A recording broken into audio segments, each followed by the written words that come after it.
ते झिरवाळांना बदनाम करण्याचं हे कारस्थान असू शकतं असं म्हणतात यशोमती ठाकूर. मंत्रालयातल्या त्यांच्या विभागातल्या लिपिकाच्या कारवाईवर यशोमती ठाकूर यांनी हे वक्तव्य केले. मंत्र्यांच्या ऑफिसमध्ये टक्केवारी मागितली जाते, यशोमती ठाकूर यांनी हा गंभीर आरोप केलेला आहे. तिचं हे षडयंत्र असू शकतं नरहरी झिरवाळांना त्या ठिकाणी बदनाम करण्याचं.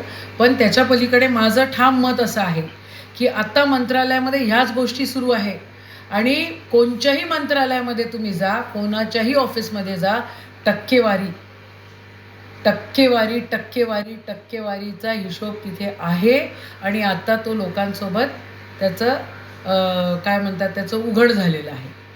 तर प्रत्येक मंत्र्याच्या ऑफिसमध्ये ह्या गोष्टी मोठ्या प्रमाणामध्ये महाराष्ट्रामध्ये सुरू आहे.